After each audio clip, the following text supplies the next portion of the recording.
أعوذ بالله من الشيطان الرجيم. بسم الله الرحمن الرحيم. يا أيها المزمل قم الليل إلا قليلا نصفه أو انقص منه قليلا أو زد عليه ورتل القرآن ترتيلا إنا سنلقي عليك قولا ثقيلا إن ناشئة الليل هي أشد وطئا وأقوم قيلا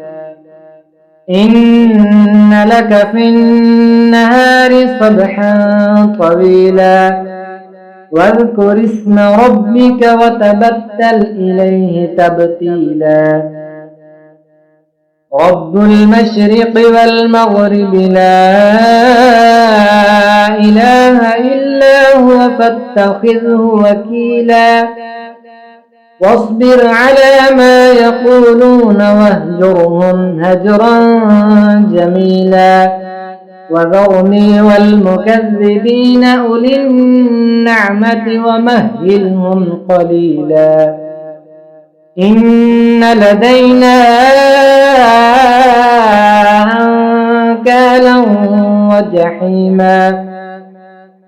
وطعاما ذا غصة وعذابا أليما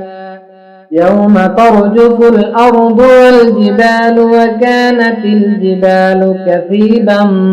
مهيلا إنا أرسلنا إليكم رسولا شاهدا عليكم كما أرسلنا إلى فرعون رسولا فعصى فرعون الرسول فأخذناه أخذا وبيلا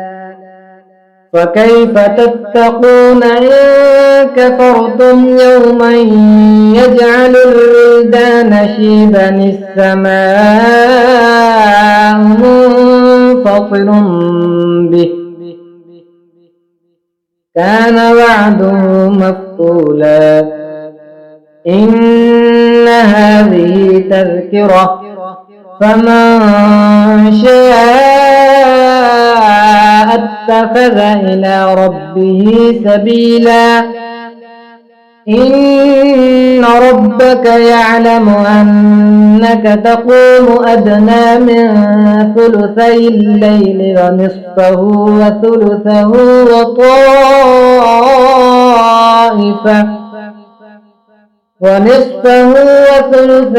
وطائفة من الذين معك والله يقدر الليل والنهار علم أن لن تحصوه فتاب عليكم فاقرؤوا ما تيسر من القرآن علم أن سيكون منكم مرضى وآخرون يضربون في الأرض يبتغون من فضل الله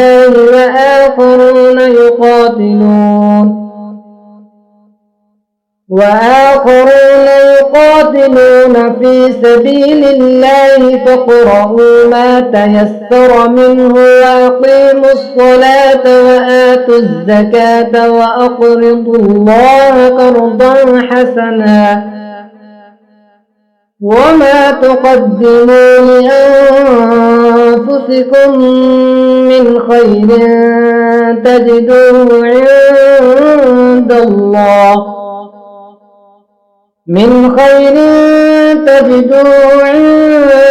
الله هو خيرا